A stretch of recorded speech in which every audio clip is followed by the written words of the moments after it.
All right, what's up, guys? Brian here with my WWE Smackdown recap, recapping everything that went down tonight on Smackdown.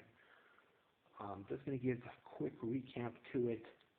We started off with the dirt sheet, where Miz and Morrison were talking about Otis, Mandy Rose, who they got traded to, who Miz and Morrison, or Miz had gotten traded to Raw. They then started talking about Otis and Mandy Rose possibly moving on from each other, and that apparently, according to people that Miz knows on Raw, Mandy has already moved on. So this made Otis mad. He came out. He went after Miz and Morrison. He embarrassed Miz by stripping him of his clothes and just leaving him in his tidy whities, which was funny. But Otis would not get the last laugh. That would be the Miz, as he would receive a phone call from somebody, and then a little bit later on in the show, somebody would go to Otis and serve him with papers, which turned out to be a lawsuit.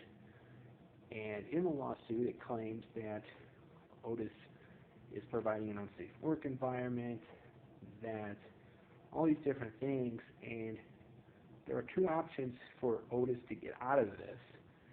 Either he has to surrender or forfeit the Money in the Bank briefcase, or Miz and Morrison Miz is going to take him to court. So that's pretty much it.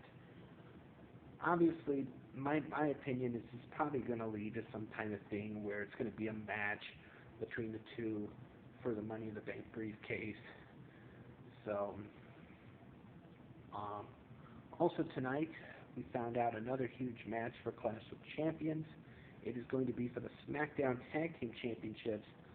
Cesaro and Shinsuke Nakamura defending against the Lucha House Party, who is a trio that have really been having issues over the last few weeks.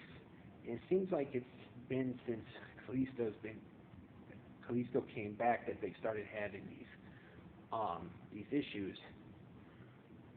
So we heard from Jey Uso, or Cesaro beat Grand Metalik in a one-on-one match.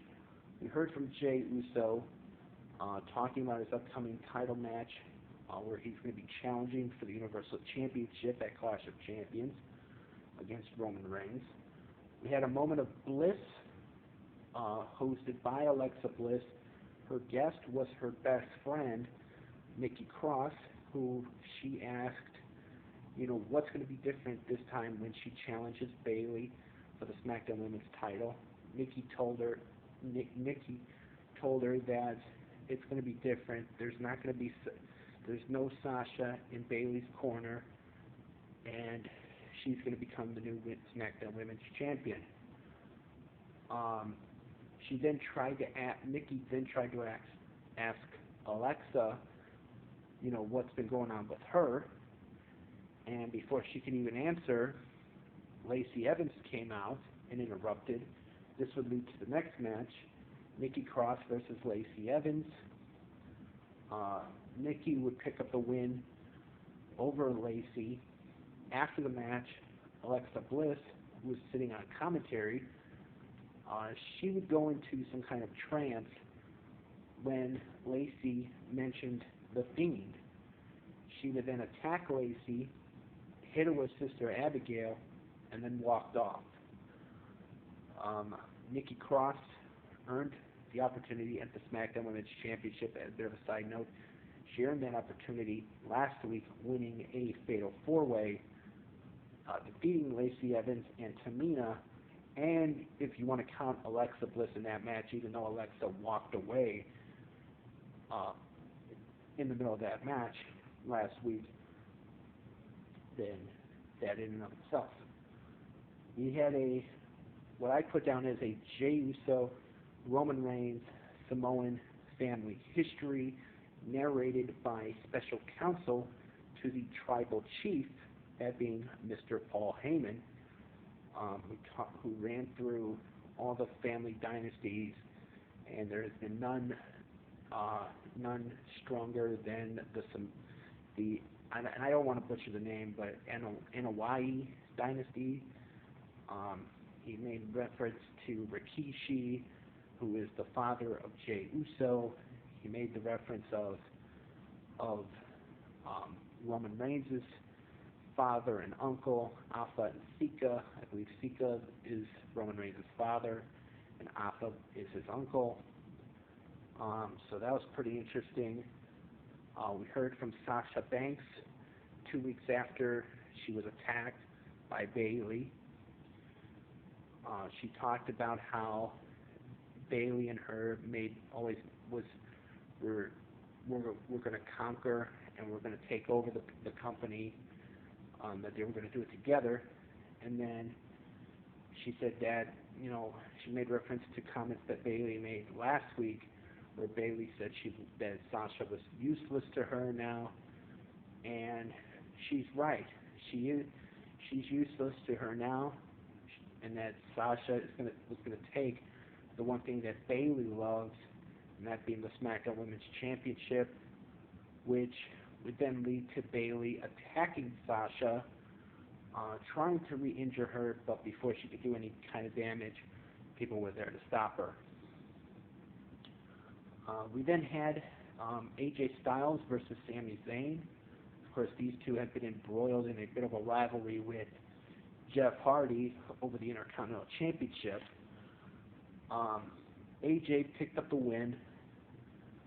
Then, kind of using a tactic that Sami Zayn tried to use, Sami tried to roll up AJ. He was pulling the tights. Of course, the referee saw him. He started arguing with the ref. Then Styles rolled Sami up, and did the same exact thing, but the referee didn't see it. So then, after the match, Sami would attack Styles. Then started arguing with the ref again. He was about to go after AJ, but then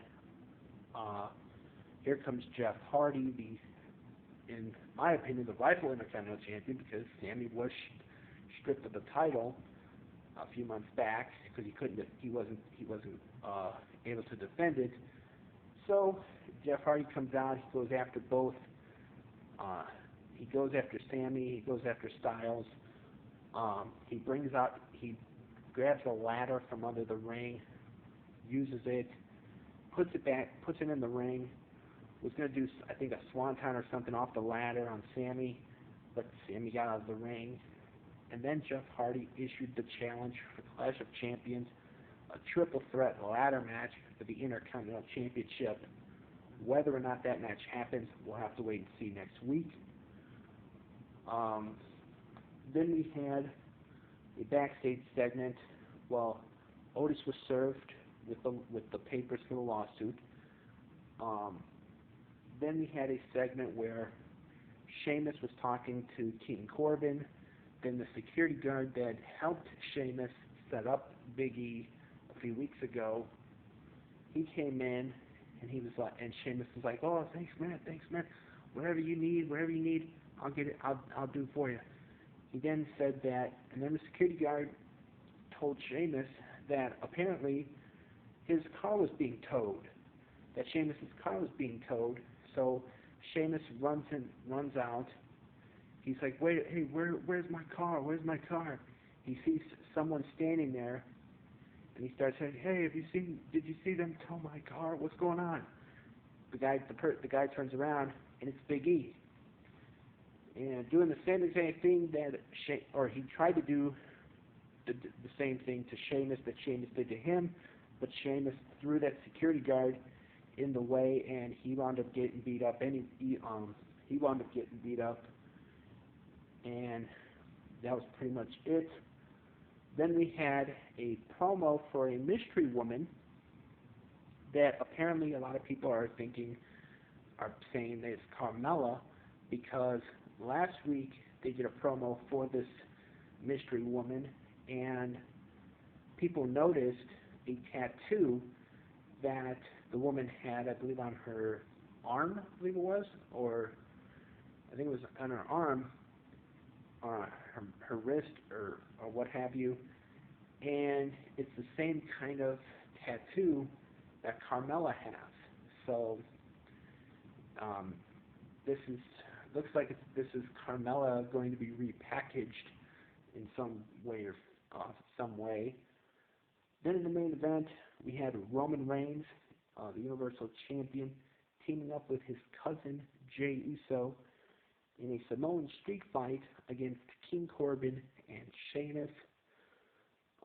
It broke down, brawling all over the place outside the ring.